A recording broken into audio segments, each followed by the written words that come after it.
Welcome to InventorCAM Professor. I'm Sydney, your InventorCAM Professor, and in this session we'll be showing you and teaching you all the options that we have in creating coordinate systems. When we start to create a coordinate system and we go into Define, you'll note there are several methods for creating a coordinate system. We'll start off with the method of selecting face. Selecting face simply means that if I click on a specific flat face, and I like to reiterate the word flat face, I will get a coordinate system where the z-axis is exactly perpendicular to that particular surface, as shown over here. The blue representing the z, the red representing the x direction, and the green representing the y direction of the part itself. Now you'll also note that the coordinate system is in the exact center of the face, of the boundaries of the face that I chose. This is because we have a setting over here that says top center of model box. If I were to put at corner of model box and then click on the face, it'll automatically go to the corner of the model box.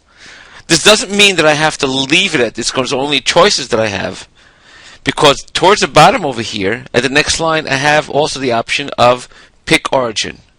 If I click on pick origin, I can pick any point I want. Now you'll note that when I made my home position, my coordinate system, there's an automatic bounding box around the part itself. This bounding box gives me corners on every single point, on every single outer corner. Also, it gives me points on every halfway mark of every line, plus on the middle of every surface. So if I want, I can say pick origin and click on this point over here and it'll automatically move to that point over there. Or I can put it on that point over there and it'll automatically click towards the center.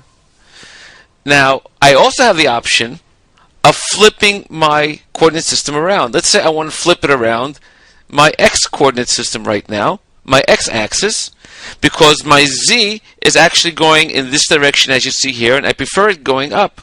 All I have to do is simply say flip around x. Every single time I click on flip around x, it moves 90 degrees. I'll just keep on going until it gets to the proper position that I need it to be in. This is the position that I want it in. Then I'm all set. Now I'll put my coordinate system back in this corner by simply clicking on pick origin and clicking on the corner itself, and my coordinate system will move back into the corner. Now we also have the options down here of called delta. If I want, I can move my coordinate system in the x direction, in the minus direction, as shown over here, and I'll zoom in so that we can actually see what's going on over here. As you see, it moved out in the x direction, in the minus direction by minus 3 millimeters. I can put this back at 0. I can do the same thing with my y. I'll write minus 3. And I can do the same thing with my z. I'll put it at 2 millimeters. And you see that everything moved accordingly according to the measurements that I put in here. I'll put this back at 0. And I'll put this back at 0 also, my z direction. And we're back at the corner itself. We also have the option of rotating our coordinate system according to a specific angle that we want around any axis we want. For instance, I can say I want to rotate my z-axis around my z-axis by say 10 degrees, and as you can see over here, it has been rotated now by 10 degrees on my part itself. I can put this back at 0, and then we're back to our original location. Another option that we have here is something called pick XY direction. What the pick XY direction does is simple. Let's say I want my home position at a specific point on the part, just for argument's sake, I'll say at this point over here.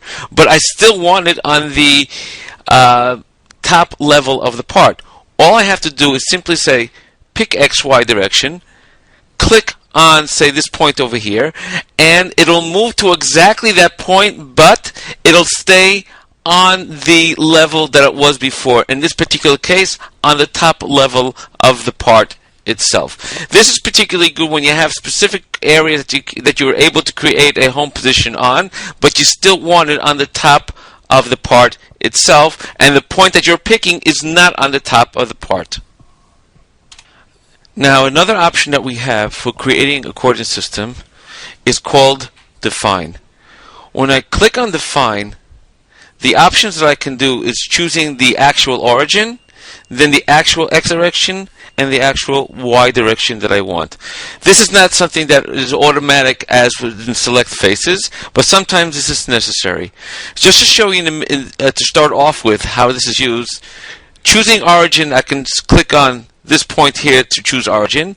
When I do that, it automatically goes to my X direction, and I'll click on my X direction over here. And the next thing, it just automatically goes to choosing my Y direction. By the way, these are also listed at the very bottom left hand side of the screen. If I go to this corner over here, you'll see that my Y direction is now in this direction as shown over here. But there are also other ways where this is actually almost the only way sometimes that you can create a coordinate system. And for that, I'll load a different part where I can actually show to you a lot better. Now, if we take a look at this part over here, you'll note that if I go into Define, I cannot easily go and select the face because all these faces are not flat as shown over here, and I will not get it in the exact corner that I need. So what I'll do is as follows. I can simply just cancel out over here, and before I create my coordinate system, I'll actually first create my stock model.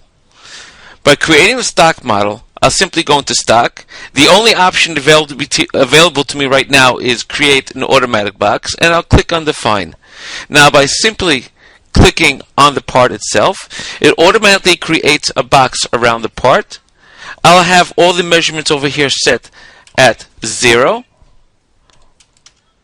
as shown over here, and we now have a virtual box around our part itself that's exactly at the outer dimensions of the part itself. But a virtual box is not good enough for me. What I have to do is create a box that is something that I can touch, something that is actually physically there, such as a 3D sketch. All I have to do right now is simply click on this button here. It says Add Box to CAD Model. Once I do that, this box that's around the part has now been created into an actual 3D sketch around the part itself. Even if I say cancel, that box will still remain. As you can see, we now have this box here. Now when I go back into creating my coordinate system, I can now use the option of Define and create it on this box that has now been created. All I have to do is say origin, say over there, X direction over here, and my Y direction over there, and now we have a coordinate system even on a part that does not have the proper flat surfaces. That will help me make it a lot easier. Once I've done this, again, I have all the options that I had before of moving it in delta, picking origin, and so on and so forth. All these options are also available in Define itself. We'll continue with our lesson on coordinate systems in part 2 of creating coordinate systems.